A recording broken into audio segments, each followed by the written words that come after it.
In this tutorial, I'm going to talk about some different scenarios of when you might want to create a calendar to share with others, or when you might want to access a shared calendar that was created by someone else. So first of all, if you look down here, if you're in your calendar and you look over here where it says Other Calendars, it gives you some options. So the first option is Add a Coworker's Calendar. This is really easy to do. If you just click on Add a Coworker's Calendar, you just put their email in there and it will pop up over here. Now it's possible that it may say this person has set their calendar to private and you'll have to ask for permission. But otherwise, it'll just pop right in there. So if I type in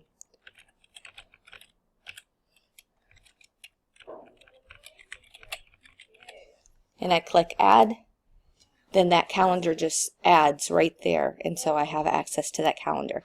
And to make things a little bit easier to see, I could change the color so that it's a different color. Tim's doesn't have anything on there. So that's the way to add the calendar. You'll notice here I have Lori Knudson's calendar. It's in purple. Jason's is too, but let's see, I have to change Jason's. Okay, so it's in purple here, and it tells me that on Friday she is busy. So when you have access to a coworker's calendar, most likely, unless they choose another preference, you're just going to see whether or not they're free or busy at that time. So it's useful for scheduling a meeting and things like that.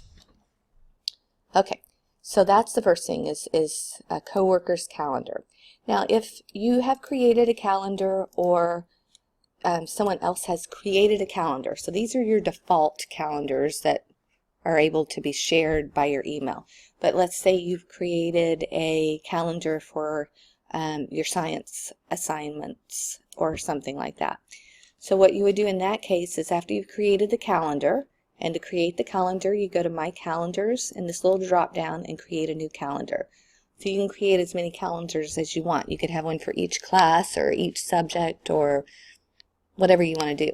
So after you've created the calendar, and I'm going to use this Mount Vernon Digital Literacy one as an example, now I have this calendar and it shows up for me right here.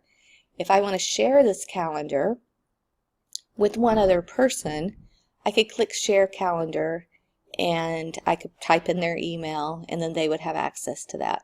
But if I wanted to share it with my whole class or something like that, I want it to be a little more accessible than me having to type in everyone's names.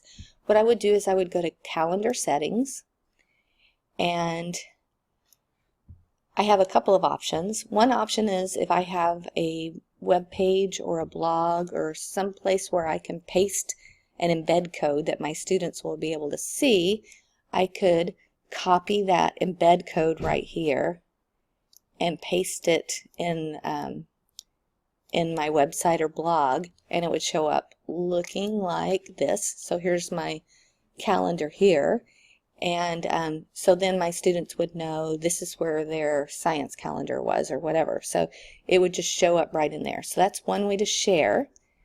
But what we really want our students to be able to do is have, and our teachers, have all of their calendars in one place. So not have to go to your website for that calendar and another website for another calendar, etc. You want them to be able to layer their calendars, so subscribe to the calendars on their calendar. In order to do that, there's two different ways. The first way is right under there. So you're in your calendar settings, and it says Calendar Address, and this iCal gives you a link, a URL. So if you share this URL with students, with teachers, whoever you want to be able to subscribe to your calendar. So if you share that URL, I'm going to do this again just to make sure. And then what they're going to do is they're going to copy it. They're not going to click a link, but they're going to copy it. And then if they go to their calendar,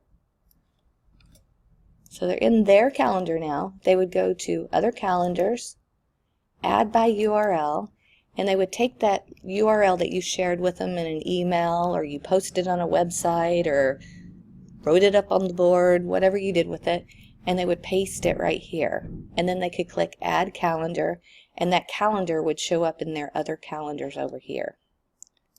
So that's one way. The other way is if you have embedded your calendar somewhere, like I have here, you'll notice that down here there's a little plus Google Calendar button. If I am a student or a teacher or whoever, and I click on that button, that's actually going to add that calendar to my list of other calendars over here. So that's a really simple way if you have a place to paste that calendar for other people to be able to add that calendar to their list of calendars, to subscribe to that calendar.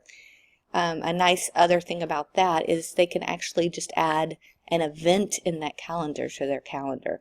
So here I have my calendar. If I click on this event, it opens up and it says copy to my calendar, and I can actually copy that event right onto my calendar. So there's a couple of different options there for sharing and subscribing to other people's calendars.